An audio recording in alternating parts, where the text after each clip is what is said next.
आज की क्लास में खैर मकदम करता हूँ। हम BA-NC 133 के बारे में पढ़ रहे हैं, जो कि हमें सोशल एंथ्रोपोलॉजी के बारे में डिटेल्स दे रहा है। हम अभी ब्लॉक 2 में, जिसमें हम कल्चर और सोसाइटी के बारे में डिस्कस कर रहे हैं, और आज के हम क्लास में कल्चर के बारे में थोड़ी डिटेल के साथ पढ़ने की कोशिश करेंगे। कल्चर, जो कि मैंने कल भी बोला था, एक वे ऑफ लाइफ है। जैसे भी हम अपनी लाइफ गुजार रहे हैं, और कल भी मैंने बोला था कि एक सोसाइटी का होना कल्चर के लिए बहुत ही इंपॉर्टेंट है। तब तक कोई भी कल्चर वजूद में नहीं आ सकता जब तक कि एक सोसाइटी उसको रिसीव करने के लिए ना हो। तो हमें यहां तक याद रखना चाहिए कि सोसाइटी और कल्चर दोनों आपस में साथ में चलते हैं। तब तक कोई भी कल्चर वजूद में नहीं आएगा जब तक हमारे पास एक सोसाइटी नहीं होगी। और सोसाइटी हमने कल देखा एक ग्रुप ऑफ पीपल है, जहां पे हम लोगों को साथ में देख रहे हैं। तो वहां पे हमने कोशिश की कि सोसाइटी में असल में कुछ चीजें हम वहां पे छोड़ चुके थे, कि सोसाइटी में जब हम ग्रुप्स की बात करते हैं, और उन ग्रुप्स में भी हमारे पास अलग अलग किस्म के ग्रुप्स हो सकते हैं। जैसे हमारे पास एक एसोसिएशन ग्रुप है, हमारे पास एक क्या कहते हैं, बैंड ग्रुप है, हमारे पास एक कम्युनिटी है, हमारे पास एक ट्राइब है, हमारे पास एक कास्ट है। तो ये सारी चीजें असल में सोसाइटी के ही थोड़े थोड़े हिस्से बनते हैं। तो सोसाइटी को हमने कल देखा कि सोसाइटी एक ग्रुप ऑफ पीपल है, जो कि साथ में बहुत सारी चीजें अरेंज करते हैं, जो कि साथ में बहुत सारी चीजें मैनेज करते हैं। जैसे इनकी एक सेम टेरिटरी होती है, इनकी एक सेम लैंग्वेज होती है, इनकी एक ऑलमोस्ट सेम आइडियोलॉजिकल कंसेप्ट्स होते हैं, कभी कभार रिलीजन्स भी सेम हो सकते हैं, और एक दूसरे के ऊपर इंटरडिपेंडेंट होते हैं। और इंटरडिपेंडेंसी का यहाँ पे मतलब होता है कि ये एक दूसरे को फायदे में या दुख में, दर्द में काम में आते हैं। हर बार इनको एक दूसरे के ऊपर इंटरडिपेंडेंसीज देखने को मिलती है। कल हमने बात की थी कि किस हिसाब से इंसान एक सोशल एनिमल के नाम से सामने देखा जा सकता है, how this human becomes a social animal. और सोशल एनिमल का मतलब भी यही होता है कि इंसान सोशल लाइफ गुजार रहा है। इंसान एक अकेला लाइफ कभी नहीं गुजार सकता। और अकेला, या तो इसमें जैसे मैंने कल भी बोला था, बहुत सारे अलग अलग लोग, क्लिफर्ड क्रीज, बहुत सारे लोगों ने बोला था कि if a person is living alone, either he is a beast और गॉड। तो ये हमने कुछ ये जो कैरेक्टरिस्टिक्स रखे हैं, तो ये हमने गॉड्स के लिए रखे हैं, जो हमारे गॉड होते हैं, जो अल्लाह होता है, ही इज अलोन, वो अकेला होता है, तो वो लाइफ गुजार सकते, ही कैन बी अलोन। मगर ह्यूमंस का एक नेचर है, ये तन्हा नहीं रह सकते, ये अलोन नहीं रह सकते, बिकॉज इसके जो कल्चरल कोनोटेशंस है, इसके जो कल्चरल क्या कहते हैं चीजें हैं, जिसकी वजह से ये वजूद ही एक कॉम्प्लेक्स बनता है। ये अकेला कल्चर नहीं बना सकता, इसके लिए इसको बाकी सारे लोगों का होना भी बहुत इंपॉर्टेंट है। तो ये हमारे लिए बहुत ही इंपॉर्टेंट बात है कि सोसाइटी में बहुत सारे लोगों का होना बहुत इंपॉर्टेंट है। उसके बाद एक टर्म चुनी थी, जिसमें हमने बोला कि ग्रुप्स की एक डेफिनेशन हमने कल समझने की बात की थी। जो ग्रुप्स हमारे पास अवेलेबल है, और यही ग्रुप्स हमने देखा जब मिलते हैं तब एक कम्युनिटी बनती है, और यही कम्युनिटी जब बनती है तब जाके एक सोसाइटी बनती है, या एक पूरा का पूरा सिविलाइजेशन बनता है। अब जो कि ग्रुप्स किस चीज का नाम है, मैंने कल भी बोला था, जब हम मकान बना रहे हैं तो उसके लिए कहीं ना कहीं हमें ब्रिक्स की जरूरत होती है, और इसी तरीके से ग्रुप्स, जब हम ओवरऑल सोसाइटी को छोटा छोटा करने की कोशिश करें, समझने के लिए इसको तोड़ने की कोशिश करें, तब जाके हमें लास्ट पे एक इंडिविजुअल मिलता है। और इंडिविजुअल पे जो कि हम यहाँ पे एक कॉम्प्लेक्स बिहेवियर नहीं देख सकते, इंडिविजुअल लेवल पे कल्चर हम उतना नहीं देख सकते हैं। सो इंडिविजुअल के बाद जो कैटेगरी आती है ग्रुप्स, जब ये इंडिविजुअल एक दूसरे के साथ मिल रहे हैं तो ये ग्रुप्स बनाते हैं। और इसी ग्रुप में हमारे पास फैमिली आती है, पीर ग्रुप्स आते हैं, हमारे नेबरहुड्स आते हैं, वो बनाते हैं ग्रुप्स। और यही ग्रुप्स असल में सोशल ब्रिक्स के नाम से सोसाइटी में देखे जाते हैं। तो ये जो सोशल ब्रिक्स होते हैं, इसमें मल्टीपल टाइप ऑफ लोग होते हैं। तो इस मल्टीपल काइंड ऑफ ग्रुप्स में हमारे पास एक ग्रुप है जिसको हम एसोसिएशन के नाम से भी जानते हैं। होता क्या है ये एसोसिएशन? कल भी मैंने बोला था, एसोसिएशन एक ग्रुप ऑफ पीपल होती है, लेकिन यहां पे सबसे इंपॉर्टेंट बात यह है कि टेरिटरी जो इनकी होती है वो सेम होनी जरूरी नहीं। जैसे जब हम नॉर्मल फैमिली ग्रुप की बात करें, नेबरहुड की बात करें, ट्राइब्स की बात करें, तो यहाँ पे ट्राइबल्स में या फैमिलीज में हम देख रहे हैं कि टेरिटरी सेम होना बहुत इंपॉर्टेंट है। लेकिन जब हम एसोसिएशन की बात करें, इनका एक पर्टिकुलर प्रीरिक्विजिट होता है या पर्पस के लिए बनाए जाते हैं। जैसे मैंने कल बोला था, हमारे पास ऑटो रिक्शा यूनियन होता है, ऑटो रिक्शा एसोसिएशन होता है, टीचर्स एसोसिएशन होता है, स्टूडेंट्स एसोसिएशन होता है। तो ये सारी चीजें असल में किसी पर्टिकुलर पर्पस के लिए बनाई जाती हैं। लेकिन यहाँ पे भी हम एक ग्रुप ऑफ पीपल देखते हैं जिनका एक पर्टिकुलर आइडियोलॉजिकल कंसेप्ट है। इसी तरीके से जब ये एसोसिएशंस छोड़ के हम दूसरे ग्रुप्स की तरफ जाएं, हम नॉर्मल ग्रुप, सोशल ग्रुप्स की बात करें, तो वहां पे भी हमारे पास ग्रुप्स दो किस्म के हो सकते हैं, या तो इनसाइडर्स होते हैं या तो आउटसाइडर्स होते हैं। अगर इनसाइडर्स की बात करें तो यहाँ पे फैमिलीज होते हैं, हमारे रिश्तेदार होते हैं जो नियर में होते हैं, या आउटसाइडर्स ग्रुप होते हैं जो हम ओवरऑल एक विलेज को देख के सकते हैं, या हमारे जो पीर ग्रुप्स होते हैं, हमारे जो क्लासमेट्स होते हैं, हमारी जो क्लास होती है। तो ये सारी चीजें असल में एक ग्रुपिंग करती है। उसके बाद आता है एक और चीज जिसको हम कास्ट के नाम से जानते हैं। तो कास्ट भी कहीं ना कहीं हमें एक ग्रुप के साथ अटैच कर रहा है, कहीं ना कहीं हमें एक ग्रुप के साथ बांध रहा है, because we follow a particular form of caste. हम एक ही कास्ट की पोजीशन के ऊपर फॉलो करते जा रहे हैं। जैसे फॉर एग्जांपल आप लोगों ने मुस्लिम्स में देखा होगा, यहाँ पे कश्मीर में हम देखते हैं हमारे पास पीर कम्युनिटी होती है, उसके बाद अलग अलग कम्युनिटीज होती है। या हिंदूज में आप देखोगे हमारे पास ब्राह्मण्स होते हैं, उसके पास वैश्य शूद्रास वगैरह वो बाकी सब लोग होते हैं। तो ये भी एक पर्टिकुलर सेक्ट बनता है, एक पर्टिकुलर ग्रुप बनता है जो कि हम एक पर्टिकुलर आइडियोलॉजी को फॉलो करते हैं। तो ये हमें समझा रहा है कि कास्ट भी ना कहीं कहीं हमारे पास एक ग्रुपिंग का एक आइडिया है। इसी तरीके से हमने देखा फिर लास्ट में हमारे पास सिविलाइजेशंस बनती है या सोसाइटीज बनती है, तो ये एक ओवरऑल कंसेप्ट बन जाता है हमारे इस सोसाइटी का। अब जाके फिर हमने बात की कल्चर की। हमने देखा कि सोसाइटी ग्रुप होती है, इसके लिए हमें कहीं ना कहीं कुछ रूल्स एंड रेगुलेशंस फॉलो करने, बिकॉज जब भी हम ज्यादा लोगों को सामने एक जगह रख रहे हैं तो वहां पे कहीं ना कहीं अलग अलग आइडियोलॉजिकल कंसेप्ट्स होते हैं, अलग अलग चीजों को बैलेंस करना पड़ रहा है। तो उसके लिए रूल्स होते हैं, कुछ सेट ऑफ लाइफ करने के लिए हमारे पास एक वे ऑफ लाइफ होती है कि यार हमें ये चीज फॉलो करके चलना होगा। जैसे फॉर एग्जाम्पल अगर हम बात कर रहे हैं, जो एक कॉन्स्टिट्यूशन है, कॉन्स्टिट्यूशन इसलिए बनाया जाता है कि एक पर्टिकुलर कंट्री में जो भी ओवरऑल रूल्स एंड रेगुलेशंस है वो इस हिसाब से फॉलो हो, इस हिसाब से लोगों की सारी चीजें देखी जाएगी, बदली जाएंगी, या सब लॉ एंड ऑर्डर देखा जाएगा। तो ये कॉन्स्टिट्यूशन बनता है। इसी तरीके से अगर हम सिस्टम को देख रहे हैं, कंप्यूटर को देख रहे हैं, एक लैपटॉप को देख रहे हैं, तो इसका हार्डवेयर इस्तेमाल लाने के लिए अगर हमें कीबोर्ड इस्तेमाल करना है, माउस इस्तेमाल करना है, इसके लिए कहीं ना कहीं हमें वो सॉफ्टवेयर भी चाहिए जिसकी वजह से हम लैपटॉप इस्तेमाल कर सकते हैं, जिसकी वजह से हम माउस को यूटिलाइज कर सकते हैं। अगर सॉफ्टवेयर नहीं है और हमारे पास माउस है तो ये किसी काम का नहीं, ये किसी भी फायदे के लिए इस्तेमाल नहीं किया जा सकता। तो यहां पे हमें अंडरस्टैंड करना है कि ये जो हमारी सोसाइटी होती है, इस सोसाइटी को अंडरस्टैंड करने के लिए, इस सोसाइटी को काम करने के लिए, इस सोसाइटी को फायदा पहुंचाने के लिए we need some kind of software. और ये सॉफ्टवेयर होता है हमारा कल्चर। और जब कल्चर हमारे पास है और यही कल्चर हमें सिखा रहा है कैसे आपको अपनी जिंदगी इस पर्टिकुलर सोसाइटी में चलानी, आपको कहां पे कैसे रिएक्ट करना, आपका बिहेवियर कहां पे कैसा रहेगा, आपका बिहेवियर किसी पर्टिकुलर सिचुएशन में कैसे सामने आएगा, आप अपनी लाइफ कैसे गुजारेंगे, ये सारी चीजें हमें कल्चर सिखाता है।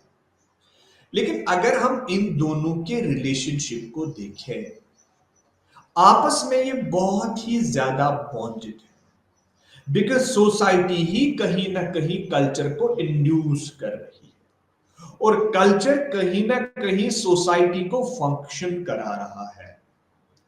सोसाइटी की वजह से ही हमारे पास कल्चर आया, सोसाइटी की वजह से ही मैंने कल्चर रिसीव किया, और इसी कल्चर की वजह से मैं अब इस सोसाइटी को फंक्शन करा रहा हूं। तो दोनों का इंपैक्ट एक दूसरे के ऊपर है, दोनों का इंपैक्ट एक दूसरे के समान है। तो ये बहुत ही इंपॉर्टेंट बात है यहां पे समझने के लिए कि दोनों आपस में इक्वली इंपॉर्टेंट है। चाहे आप सोसाइटी की बात करें, चाहे आप कल्चर की बात करें, बोथ और इंपॉर्टेंट। अब जो कि कल्चर के कुछ कैरेक्टरिस्टिक्स होते हैं, जब हम अभी वे ऑफ लाइफ की बात ही कर रहे हैं, तो इसमें क्या यूनिक है, इस कल्चर में क्या चीजें इंपॉर्टेंट है, इस कल्चर में क्या क्या ऐसा है जो कि बाकी चीजों में, बाकी एनिमल्स में नहीं देखा जा सकता। सो सबसे इंपॉर्टेंट बात है, culture is unique to human society. ये जो हमारा कल्चर होता है, ये बस और बस ह्यूमन सोसाइटीज के साथ ही वाबस्तगी में पाया जाता है। इसके अलावा जितने भी अलग किस्म के एनिमल्स यहां पे है, वहां पे इस टाइप का कॉम्प्लेक्स कल्चर नहीं देखा जा सकता। हाँ, कुछ बेसिक चीजें देखी जा रही है।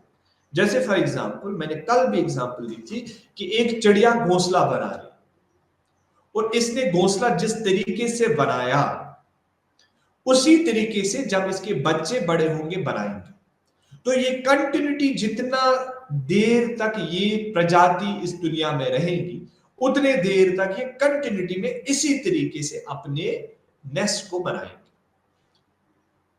तो ये भी तो ये सीख रहे हैं ना, ये भी तो कहीं ना कहीं इन्होंने अंडरस्टैंड किया है। जैसे हमारे पास, आपने टेलर बर्ड का नाम सुना होगा। टेलर बर्ड कैसे वो पत्तों को जोड़ के प्योर तरीके से अपने घोंसले बना रहे हैं। तो वो सीख रहा है उसका बच्चा कि कैसे मुझे वो टेलरिंग करनी है। इसी तरीके से, लेकिन जब हम ये कल्चर और ह्यूमंस का कल्चर आपस में कंपेयर कर रहे हैं, वहां पे वो कल्चर नहीं है, वो एक सिंपल अंडरस्टैंडिंग है लाइफ को फॉलो करने की, और उसमें कभी भी चेंजेस नहीं आएंगे। जितने भी उसके जनरेशंस आएंगी, हर जनरेशन उस चीज को ऐसे ही बनाएंगे। लेकिन जब हम ह्यूमंस की बात करते हैं, यहां पे आप देखोगे कि कल्चर इवॉल्व होता जा रहा है।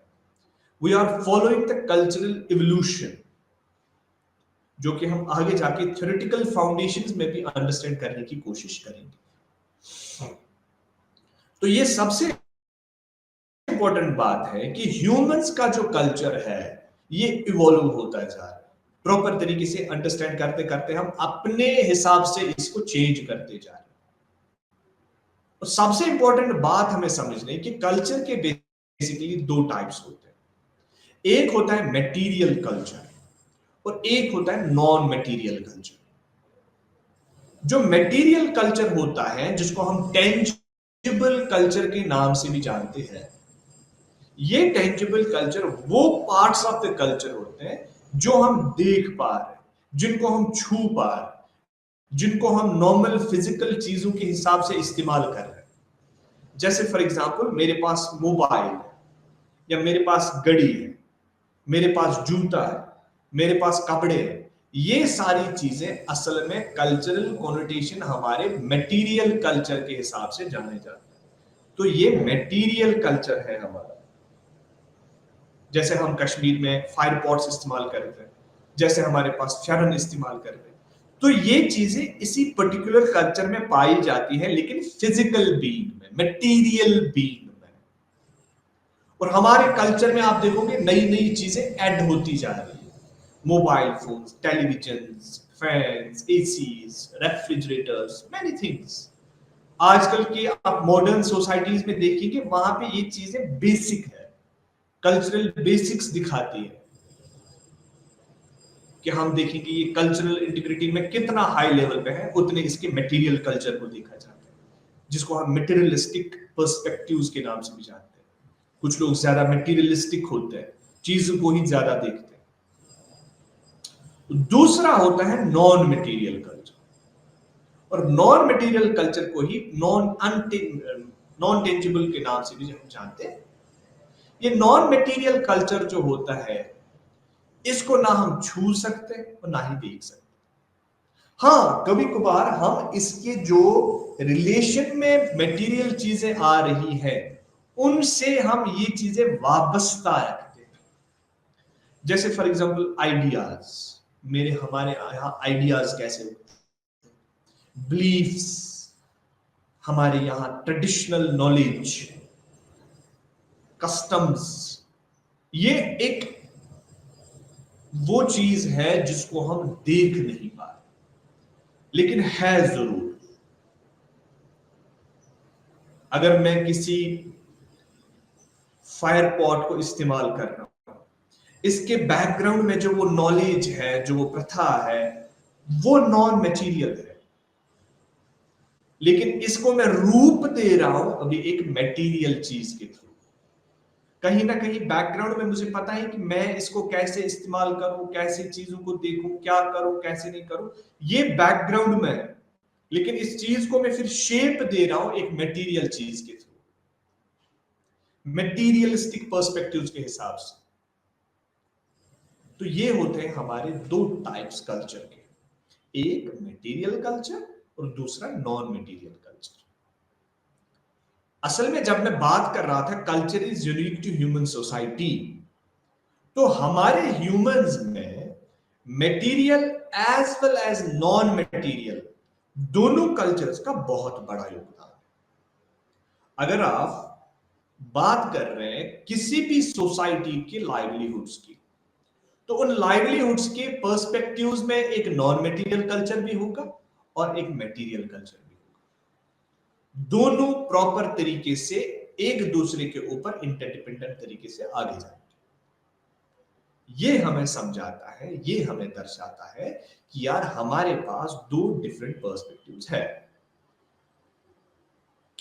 So to understand, we need to first understand material and non-material cultures. दूसरा होता है कल्चर इज यूनिवर्सल। ये जो कल्चर है ये यूनिवर्सल है, मतलब कि ये कल्चर हर जगह पे देखा जा सकता है। ये कल्चर हर एक जगह पे जहां पे आप ह्यूमंस देख रहे हो वहां पे देखने को मिल सकता है।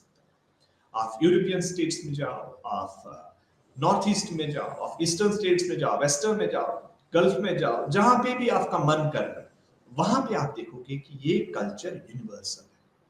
हर एक सोसाइटी ऐसी होगी जहां पे कल्चर होगा। तो ये होता है इसका योगदान। तीसरा सबसे इंपॉर्टेंट है, culture is not genetically inherited. ये जो कल्चर होता है ये हम सीख लेते हैं, ये जेनेटिकली इनहेरिटेड नहीं होता है, ये जेनेटिकली हमारे पास नहीं आता है, ये हम जीन्स के थ्रू पास ऑन नहीं करते। तो ये आप असल में एक प्रोसेस जिसको हम इनकल्चरेशन कहते हैं समझ लेते हैं।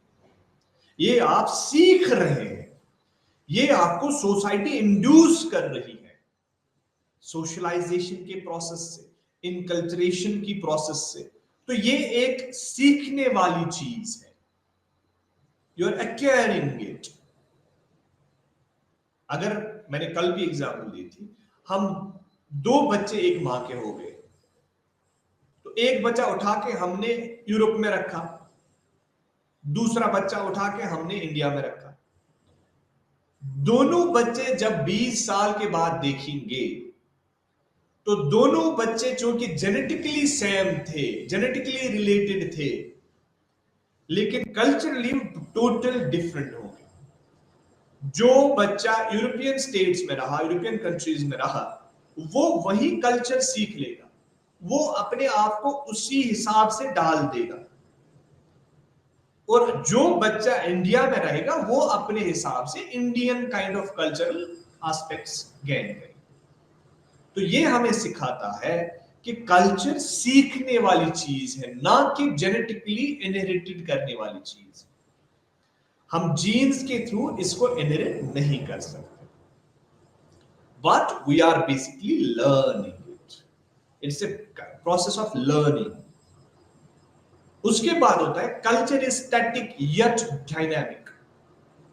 जो कल्चर है ये तो स्टैटिक भी है लेकिन डायनेमिक भी है। कैसे?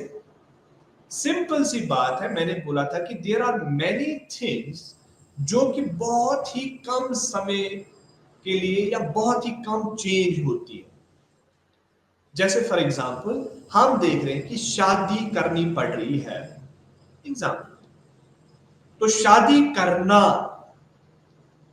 ये कंटिन्यूटी में रह रहा है, पता नहीं कितने सालों से लोग शादियां कर रहे हैं। तो ये इंस्टीट्यूशन चेंज होने वाली चीज नहीं। तो ये एक स्टैटिक वे में चल रहा है, इसका जो वे है वो पूरा सेम चल रहा है, ग्राफ सेम चल रहा है। लेकिन अगर हम इन्हीं सोसाइटीज में, इसी इंस्टीट्यूशन में अब रिचुअल्स को देखें, आज से 10 साल पहले, 20 साल पहले दूसरे रिचुअल्स थे, बेसिक रिचुअल्स थे। आजकल उन रिचुअल्स में, उन बिलीफ्स में पूरा चेंज आ चुका है।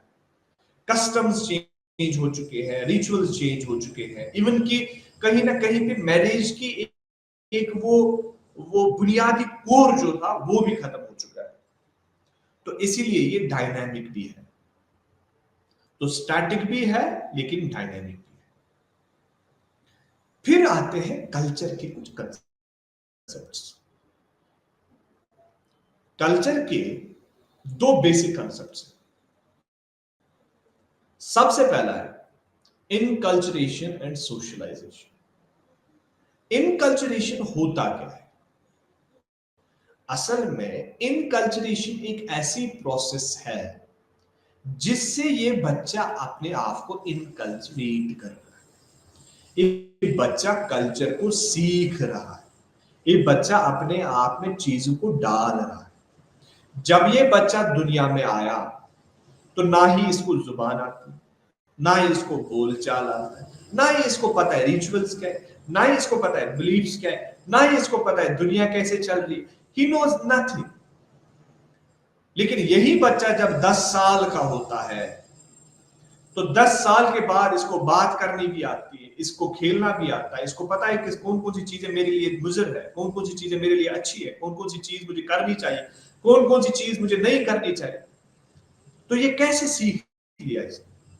क्योंकि पहले ही हमने देखा कि जेनेटिकली इनहेरिटेड नहीं है, तो इसने सीख लिया।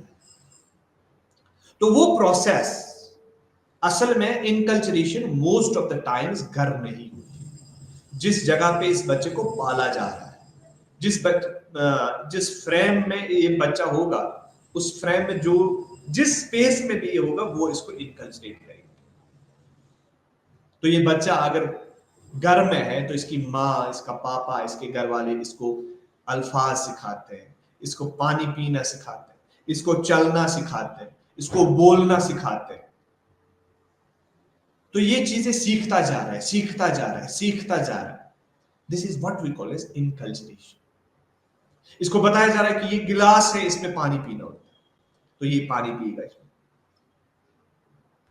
इसको बताया जा रहा है कि ये प्लेट है, इसमें खाना खा जाता है, ये रोटी है, ये रोटी खानी पड़ती है, ये बात है, ये बात खाना पड़ रहा है। तो ये सारी चीजें कैसे सीख रहा है? He is learning by seeing the things. और साथ साथ में इसको बोलचाल के बारे में भी सिखा रहे, पप्पा बोलो, मम्मा बोलो, दादू बोलो। तो वो कैसे सीख रहा है? जब आप इसको इंटीमेट यहां से कर रहे हैं, तो ये सीखता जा रहा है, सीखता जा रहा है। That process is called inculturation. और यही प्रोसेस जब ये बच्चा स्कूल में जाता है, अपने घर से थोड़ा बहुत बाहर निकलता है, तो वहां पे इसके पीर ग्रुप्स बनते हैं, वहां पे इसके फ्रेंड्स बनते हैं, वहां पे इसके टीचर्स वगैरह, वो सब। ये एक घर से बाहर वाली दुनिया सीख रहा है। इससे पहले इसने बेसिक कंसेप्ट सीखे थे, बात करने के, खाने पीने के, बैठने के, सोने के, सारी चीजें। लेकिन अब ये बच्चा सोशल रिलेशंस को सीख रहा है। अब ये बच्चा देख रहा है कि ये मेरा फ्रेंड है, ये मेरी मम्मा है, ये मेरी टीचर है, इसके साथ मुझे कैसे बैठना है, उसके साथ मुझे कैसे बैठना है, इसके साथ मुझे कैसे बैठना है। मुझे कौन से बिहेवियर में क्या क्या लाना है, कहां पे मुझे चेंज लानी है बिहेवियर में, तो उसको बोलते हैं सोशलाइजेशन। तो ये जो प्रोसेस है, दोनों इनकल्चरेशन हो और सोशलाइजेशन, दोनों चीजें बच्चे को प्रॉपर तरीके से बहुत कुछ सिखाते हैं। उसके बाद आते हैं एक और चीज पे, जहां पे हम कल्चरल ट्रेट्स, कल्चरल कॉम्प्लेक्सेस और कल्चरल एरियाज के बारे में बात करते हैं। जब हम कल्चर को छोटे छोटे चीजों में अंडरस्टैंड करने की कोशिश करें, तो जिस हिसाब से हमने देखा कि सोसाइटी को हम जब बेसिक यूनिट में पढ़ेंगे, तो सोसाइटी में हमारे पास बेसिक इंडिविजुअल होगा, उसके बाद ग्रुप्स होंगे, उसके बाद कम्युनिटीज होंगे, कम्युनिटीज के बाद फिर सोसाइटी बनेगी। तो इसी तरीके से जब हम कल्चर की बात करते हैं, कल्चर को भी जब हम छोटे छोटे एक फंडामेंटल यूनिट तक लेके जाए, तो हमारे पास बनता है कल्चरल ट्रेट। तो जब भी मैं किसी सोसाइटी में पढ़ने के लिए जा रहा हूं, वहां पहुंचने से पहले मैं कल्चरल इंस्टीट्यूशंस देखूंगा, थोड़ा समय के बाद कल्चरल कॉम्प्लेक्सेस देखूंगा, लेकिन टाइम बीतने के साथ साथ मैं कल्चरल ट्रेड्स जानने की कोशिश करूंगा। मैं ये तीनों चीजें आपको एक एग्जाम्पल के साथ समझाने की कोशिश करूंगा। शादी एक इंस्टीट्यूशन है, और इस शादी को जब हम नॉर्मल बोलते हैं, आई एम मैरिड या इसकी शादी है, तो मैं एक नॉर्मल टर्म इस्तेमाल कर रहा हूं कि इसकी शादी है, तो इंस्टीट्यूशन। लेकिन इस शादी में कितने अलग अलग किस्म के रिचुअल्स, कॉम्प्लेक्सेस, कस्टम्स, बिलीफ्स, सारी चीजें जब मैं देख रहा हूं, तो कॉम्प्लेक्सेस बनते हैं, और यही कॉम्प्लेक्सेस जब मिलके एक इंस्टीट्यूशन बनाते हैं। तो let's keep an example of marriage.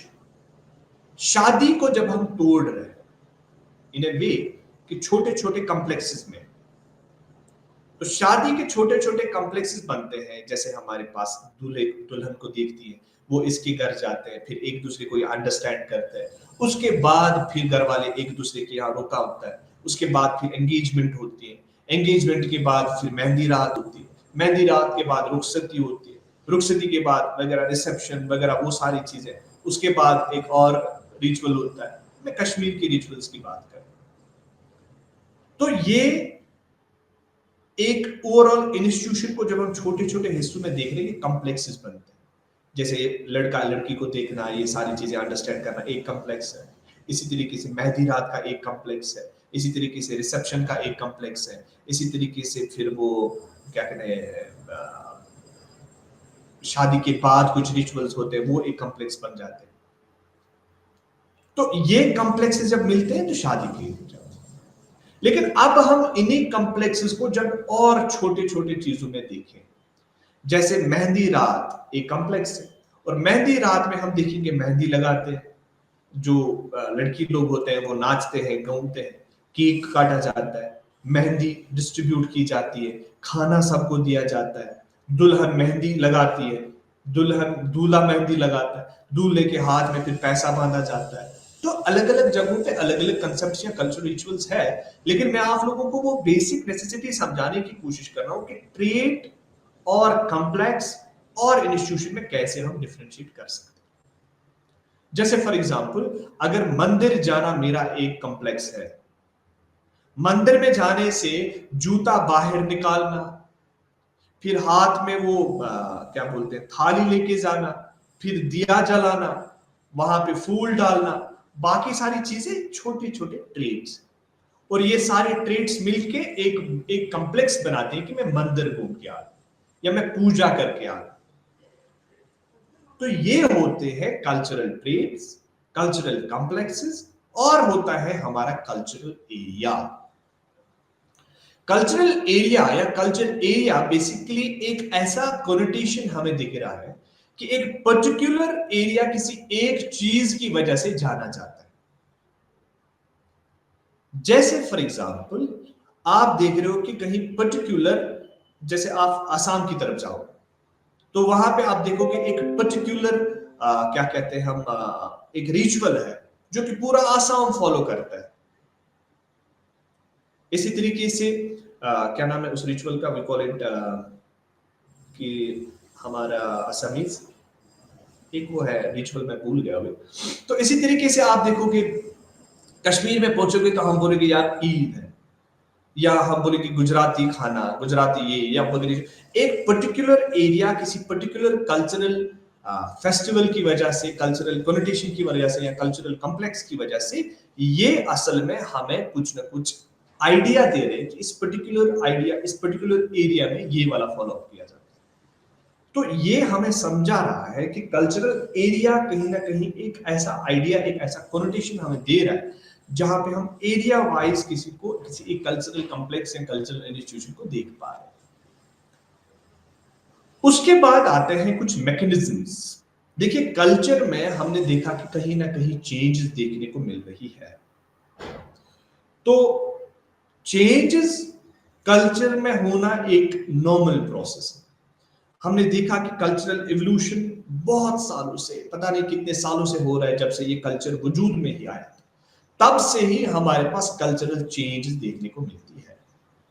तब से ही हमारे पास कल्चरल कॉम्प्लेक्सेस में कहीं ना कहीं अपग्रेडेशन, डाउनग्रेडेशन, ये सारी चीजें होती जा रही है। तो ये चेंज होने के लिए कहीं ना कहीं कुछ मैकेनिज्म्स का इस्तेमाल होता है, कुछ प्रोसेसेस का इस्तेमाल होता है, कुछ चीजों का इस्तेमाल होता है। सबसे पहले होता है डिफ्यूजन। डिफ्यूजन, चूंकि अभी हम आगे जाके डिफ्यूजनिज्म को भी पढ़ेंगे, एक थ्योरी है, लेकिन फिलहाल डिफ्यूजन मींस जब एक हाई कैलिबर या हाई डेंसिटी चीज से लो डेंसिटी में कोई चीज जा रही है। लेकिन यहां पे कल्चर की बात हो रही है, तो डिफ्यूजन का यहां पे अंडरस्टैंडिंग ये है कि अगर किसी पर्टिकुलर जगह में कोई कल्चर चीज फॉलो की जा रही है, ये आहिस्ता आहिस्ता डिफ्यूज होते जाते हैं अपने पेरिफेरल एरियाज में। जैसे हम यूरोपियन कल्चर या वेस्टर्न कल्चर को देखेंगे, स्टार्ट वेस्टर्न में होता है, जैसे जीन्स पहनते हैं, टी शर्ट्स पहनते हैं, या ड्रेसिंग पैटर्न की मैं बात करूं तो ये फैशन, ये सारी चीजें स्टार्ट होती हैं वेस्टर्न एरियाज में, और उसके बाद ये डिफ्यूज होके बाकी पेरिफेरल एरियाज में जा रहा है। तो इसको बोलते हैं डिफ्यूजन। जिसकी वजह से जो यहां पे कल्चर था, अगर हमारे पास पॉइंट ए और पॉइंट बी है, पॉइंट ए में ऑलरेडी एक कल्चर चल रहा है, पॉइंट बी में ऑलरेडी एक कल्चर चल रहा है, तो कहीं ना कहीं जब पॉइंट ए में कोई चीज डिफ्यूज हो रही है और पॉइंट बी में पहुंच रही है, तो इसका जो अपना कल्चर है वो चेंज होता दिखता जाएगा।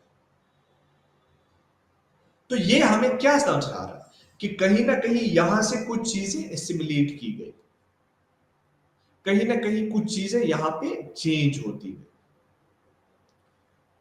तो चाहे आप उसको फॉलो कर रहे हैं, चाहे आप उसको क्या कहते हैं कि ले रहे हैं, तो ये हमें समझाने की कोशिश करें। दूसरा होता है एक्लचरेशन।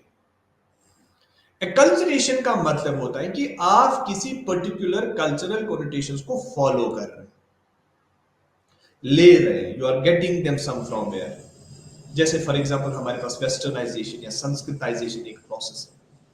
संस्कृताइजेशन एक ऐसी प्रोसेस है जिसमें हम देख रहे हैं कि एक हायर अथॉरिटी वाला या एक लोअर अथॉरिटी वाला कुछ ऐसे रिचुअल्स, कुछ ऐसे बिलीव्स फॉलो कर रहा है, लाइफस्टाइल्स फॉलो कर रहा है, जिससे वो लग रहा है कि he is kind of a higher authority. जैसे हम देख रहे हैं कि हमारे पास जो क्षत्रियाज होते हैं या वैश्याज होते हैं, वो फॉलो करते हैं क्षत्रियाज की या ब्राह्मण्स की, फॉलो अप करते हैं और अपने लाइफ में वो वही चीजें करते हैं जो ब्राह्मण्स करते हैं। तो कहीं ना कहीं अपने आप को वो ब्राह्मण्स में कंसिडर करते हैं। उसके बाद आता है लास्ट में एसिमिलेशन। एसिमिलेशन का मतलब होता है कि जब आप फुल फ्लेजेड किसी पर्टिकुलर कल्चर को फॉलो करें, आपने सारे वो कोनोटेशंस अपने आप में लाए, आपने वो सारी चीजें अपने आप में गिनाई। जैसे फॉर एग्जांपल आज से 10 साल पहले या 5 साल पहले मैं फेरन पहनता था, सारी चीजें कश्मीरी चीजें फॉलो अप करता था, लेकिन अचानक से मैंने क्या किया, मैंने सारा कल्चर चेंज करने की कोशिश की, मैंने सारी चीजें वो लाई जो बाहर से है। I started to use blowers, I started to use ACs, I started to use jackets. मैंने जो अपना कल्चर था सारा छोड़ के दूसरी चीजों को फॉलो करना स्टार्ट किया। तो ये हमें समझा रहा है कि यार आपने पूरा फॉलो किया है किसी दूसरे कल्चर, तो इसको बोलते हैं एसिमिलेशन। इसी तरीके के बाद फिर आता है हमारे पास कल्चरल रिलेटिविज्म और एथनोसेंट्रिज्म। दोनों चीजें बहुत ही इंपॉर्टेंट है। कल्चरल रिलेटिविज्म और एथनोसेंट्रिज्म जब हम इंट्रोडक्शन पढ़ते थे एंथ्रोपोलॉजी की, उसी टाइम हमने इसके बारे में समझ लिया था कि कहीं ना कहीं एक ऐसा अप्रोच स्टार्ट हुआ था जब यूरोपियन एरियाज में हमारी एंथ्रोपोलॉजी बनी, तो वो अपने आप को एक हायर अथॉरिटी पे मानते थे, अपने कल्चर को एक प्रॉपर हाई लेवल्स पे देखते थे, और यही कल्चर, यही एक कंसेप्ट ऐसा बना कि यार जब भी आप किसी कल्चर को, समनर ने ये टर्म हमें दी थी कि जब भी आप किसी कल्चर को अपने कल्चर के कंपैरिजन में कम पता रखते हो, यू आर सेइंग कि मेरा कल्चर ज्यादा अच्छा है, मैं ज्यादा अच्छे से अपनी लाइफ गुजार रहा हूं, मेरी रेस ज्यादा अच्छी है, मेरी सारी चीजें ज्यादा अच्छी है, मेरा लाइफ स्टाइल ज्यादा अच्छा है, rather than the people you are learning, या उन लोगों से जो भी आप ABCD whatever you are saying.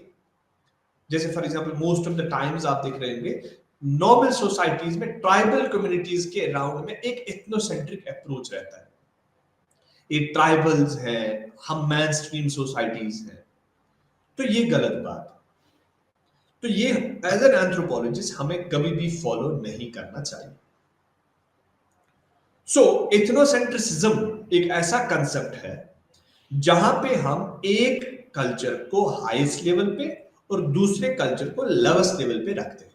तो एक हियरार्कियल आइडियोलॉजी बनती है, एक हियरार्किकल टर्मिनोलॉजी बनती है। उसके बाद आता है इसी के अपोजिट में कल्चरल रिलेटिविज्म, और ये रिलेटिविज्म हमें फ्रांस बोस ने समझा। कल्चरल रिलेटिविज्म हमें समझा रहा है कि हर कल्चर, हर एक कल्चर जो इस दुनिया में पाया जाता है अपने हिसाब से प्रॉपर सेल्फ सफिशिएंट है, अपने हिसाब से अपने लिए परफेक्ट है। अगर ट्राइबल्स के पास एक प्रिमिटिव काइंड ऑफ कल्चर है तो उनके लिए वही वाला ठीक है। तो ये अप्रोच एक इंसान में होना चाहिए, एक एंथ्रोपोलॉजिस्ट में होना चाहिए कि हर एक कल्चर को वो बेसिक डिटेल के साथ देख रहा है, एक नॉर्मल चीज के हिसाब से देख रहा है, चाहे वो कैसे भी लाइफ गुजार रहे। There are certain tribes in the world जो नंगा घूम रहे हैं, जिनके पास क्लोथिंग का कोई कंसेप्ट ही नहीं। तो हम ऐसा नहीं समझना चाहिए कि दे आर रॉन्ग, हमें ऐसा नहीं समझना चाहिए कि नहीं ये लोग प्रिमिटिव है, ये लोग प्रॉपर तरीके से लाइफ नहीं गुजार रहे। कुछ लोग वो चीजें खा रहे हैं जो बाकी रेस्ट ऑफ द सोसाइटीज में बंद है, बाकी सोसाइटीज के लिए एक टैबू है। कुछ लोगों में कुछ कल्चरल कोनोटेशंस ऐसे होते हैं कि मेनस्ट्रीम सोसाइटीज बोल रहे हैं कि ये गलत कर रही है, एक टैबू है, तो ये रॉन्ग कोनोटेशन जा रहा है। तो हमेशा एक एंथ्रोपोलॉजिस्ट को एक कल्चरल रिलेटिविस्ट होना बहुत इंपॉर्टेंट है, बिकॉज हम हर एक कल्चर को प्रॉपर डिटेल के साथ देखते हैं। हमारे लिए हर एक culture proper maintain detail information रखता है, तो हर एक कल्चर हमारे लिए इंपॉर्टेंस रखता है। उसके बाद जब हम बात करते हैं, आगे चलते हैं, तो कहीं ना कहीं we are talking about those terminologies जहां पे हम इस कल्चर को और डिटेल में अंडरस्टैंड करने की कोशिश करें। अब जाके इस कल्चर में कुछ बेसिक चीजें होती है, इस कल्चर के कुछ बेसिक आइडेंटिटीज होती है।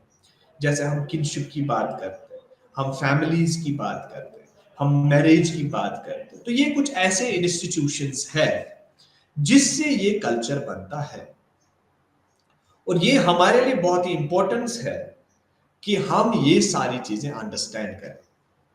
ये हमारे लिए बहुत ही एक इंपॉर्टेंट फैक्टर बनता है कि हम कल्चर को अंडरस्टैंड करने के लिए ये इंस्टीट्यूशंस को अंडरस्टैंड करें।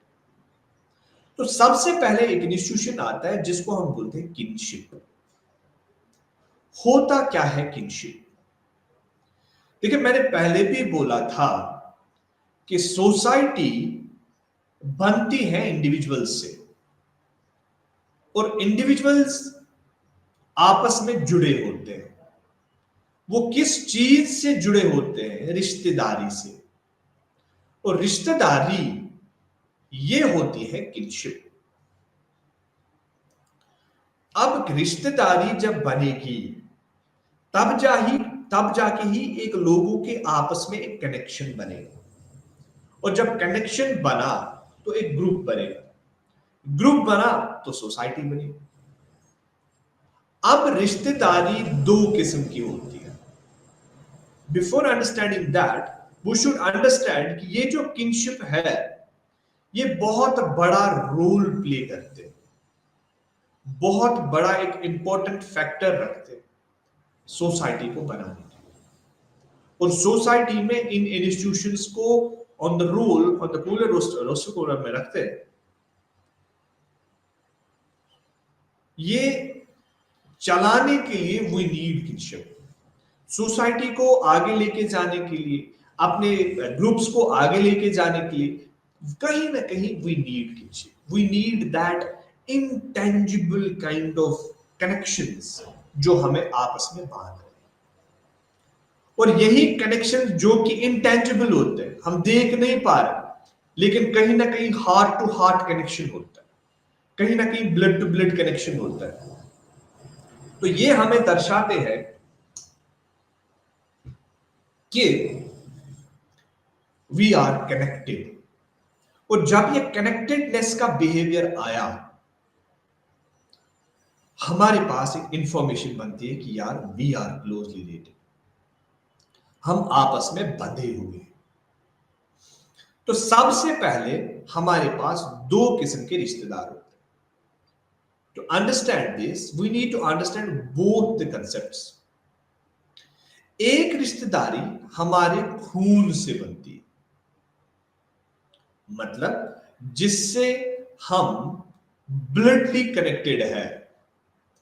दूसरा जिससे हम इन लॉज या एफिनल काइंड ऑफ रिलेशनशिप बनाते हैं। एक जिसकी वजह से आप ब्लड रिलेशंस में आगे हो। दूसरा जब आप शादी करके एक और रिश्ता अपने साथ जोड़ रहे हो तो आपकी भी एफिनल रिलेशनशिप बनेगी, आपके मेट की भी एक एफिनल रिलेशनशिप बनेगी। तो कहीं ना कहीं हर एक इंसान इस दुनिया में इस किनशिप से भरा हुआ है, चाहे मम्मा पापा, उसके माँ बाप, भाई बहन, ग्रैंड पेरेंट्स, हर कहीं पे आप देखोगे उसके बच्चे। तो ये एक लाइन बनती है किनशिप्स की। तो we have two kind of relationships. One, that's consanguineal, what we call as blood relationship, and second one, that is affinal, what we call as the relationship after marriage.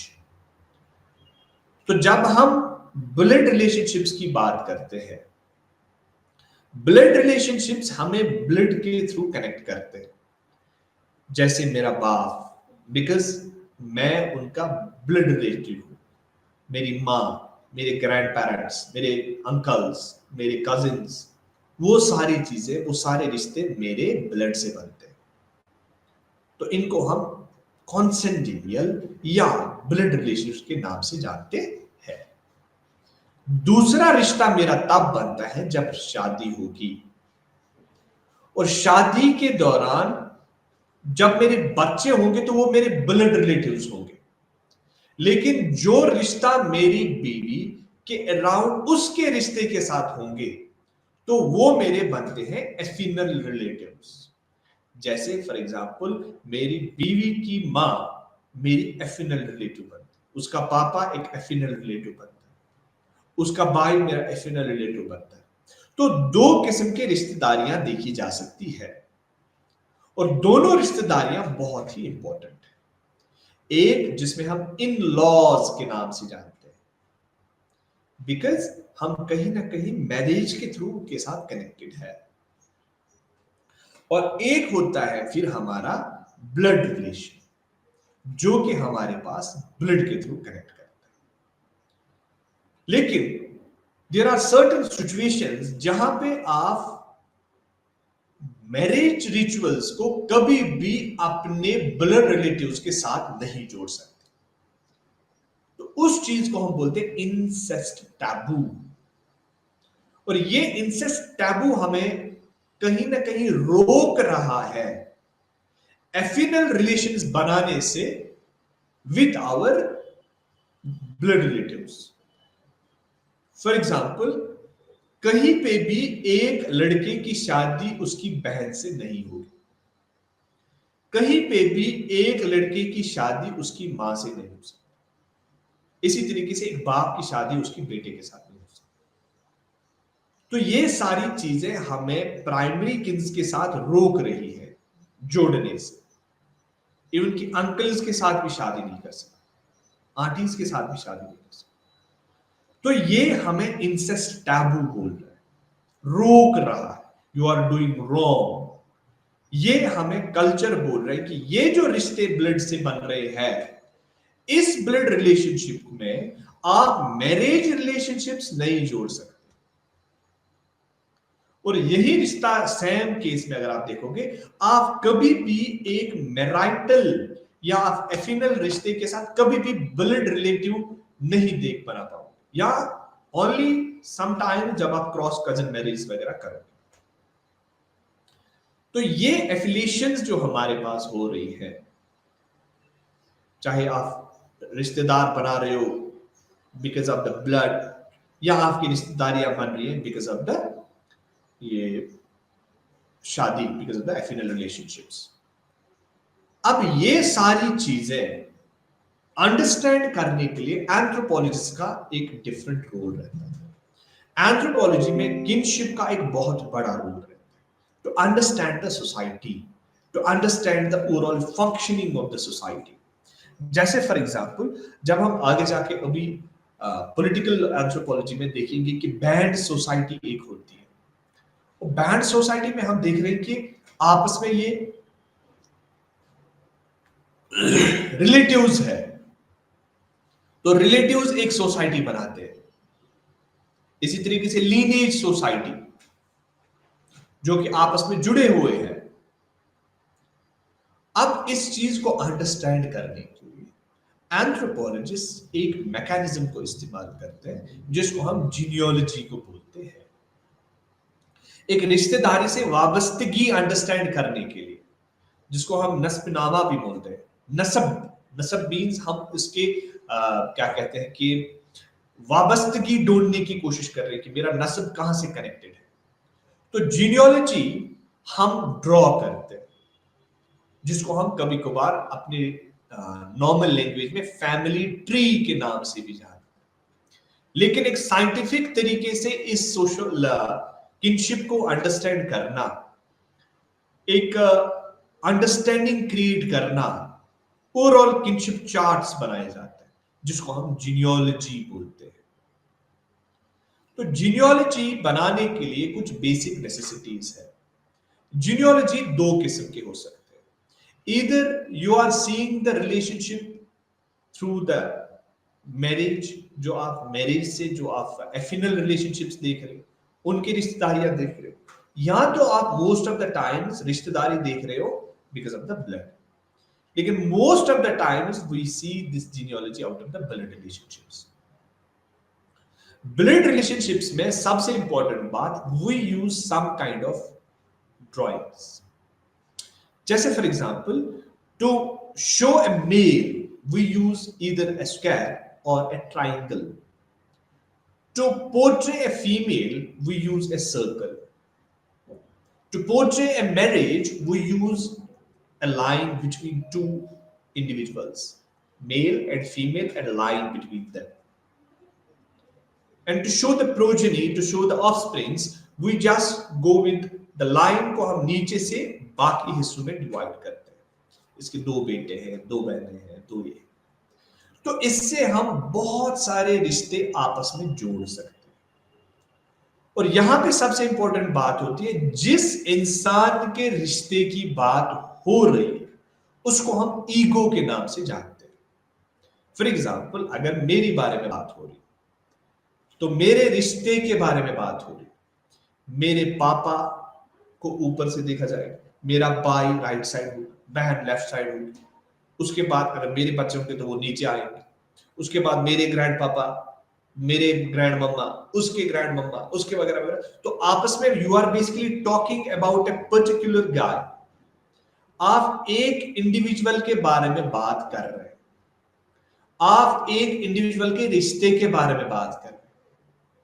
His brother's brother, his mother's sister, his father's brother, his father's brother's son, his mother's brother's son, mother's daughter, mother's uncle, father's uncle, इसके पापा का बाप।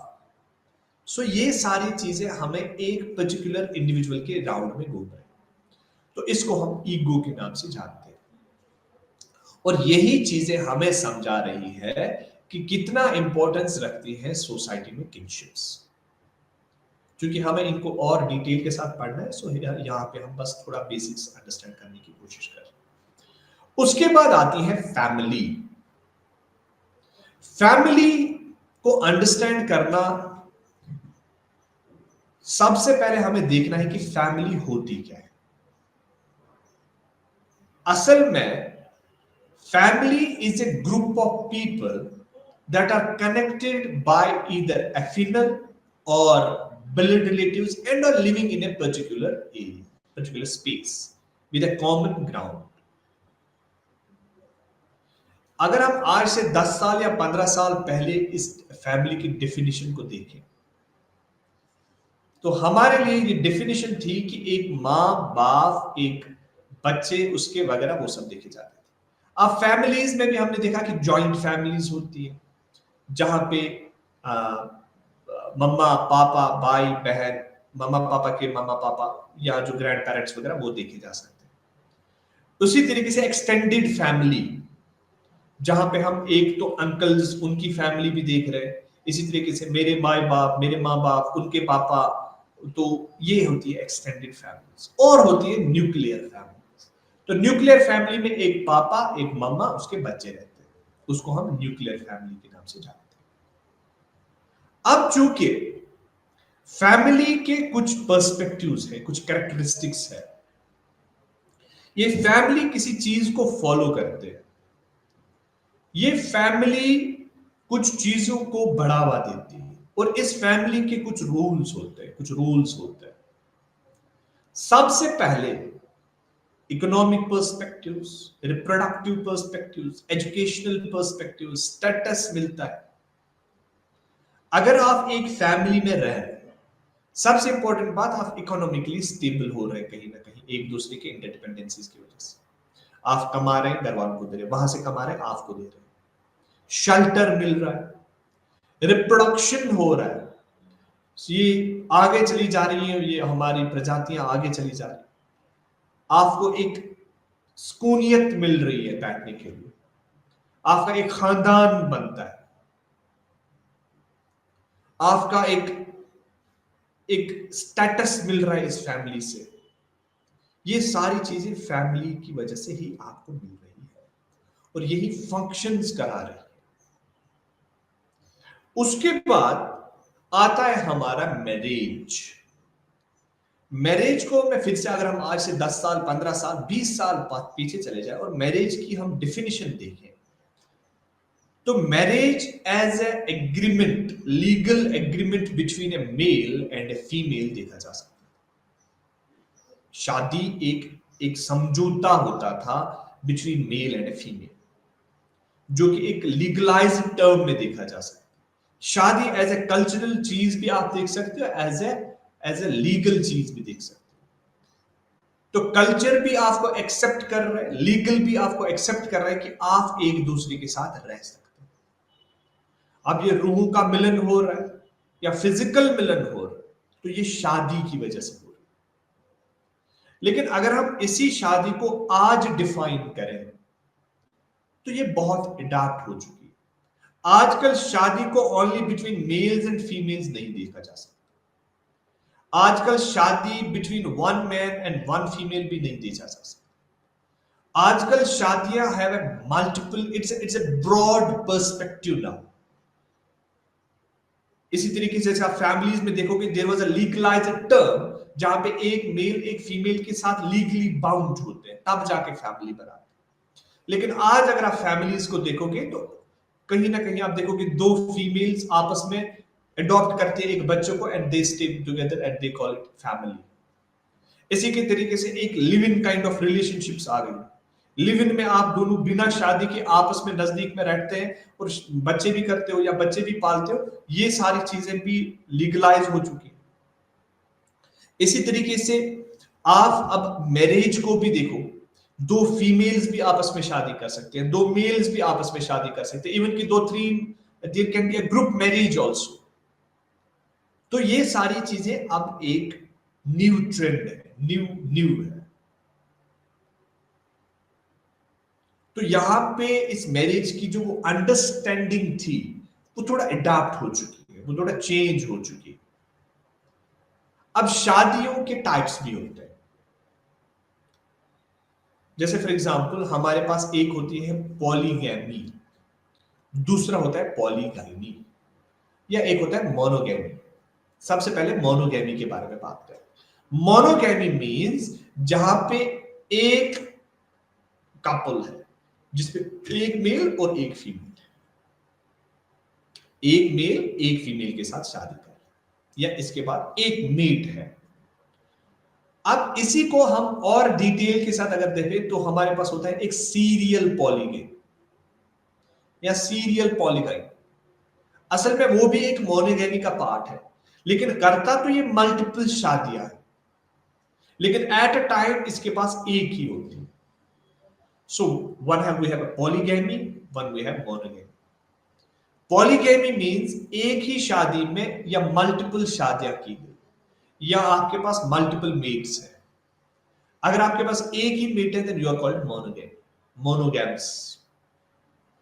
तो ये understand करने के लिए हमें अंडरस्टैंड करना होगा डिफरेंट एरियाज। हमारे पास देयर आर सर्टेन प्लेसेस जहां पे एक मेल मल्टीपल फीमेल्स रख सकता है, उसको हम पॉलीगैमी बोलते हैं। अगर मल्टीपल फीमेल्स हैं और एक मेल है, we call it polygyny, gyny, multiple females. अगर मल्टीपल मेल्स है और एक फीमेल है तो उसको हम पॉलीएंड्री के नाम से जानते हैं। मतलब एक फीमेल के मल्टीपल हस्बैंड्स हैं, उसको हम पॉलीएंड्री के नाम से जानते हैं। तो वी हैव पॉलीगैमी जिसमें हमारे पास दो टाइप्स हो सकते हैं। वी हैव ईदर पॉलीएंड्री और polygyny.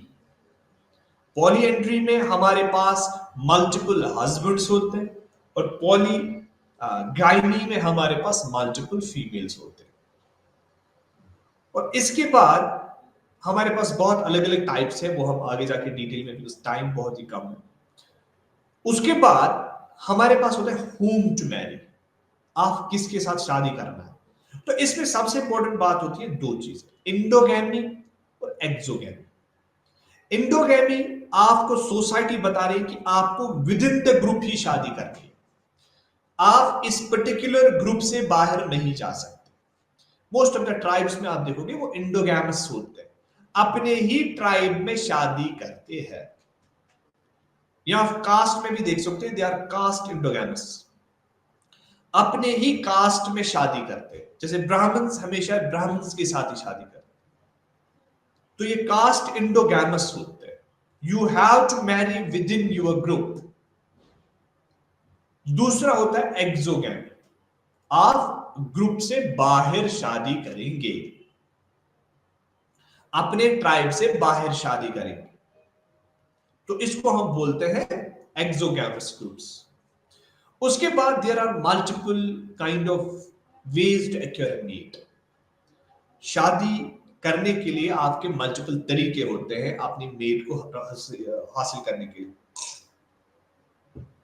We have manage by intuition, manage by capture, भगा के लेके जाना, मैनेज बाय ट्रेल, पहले आप ट्रेल दे रहे हो।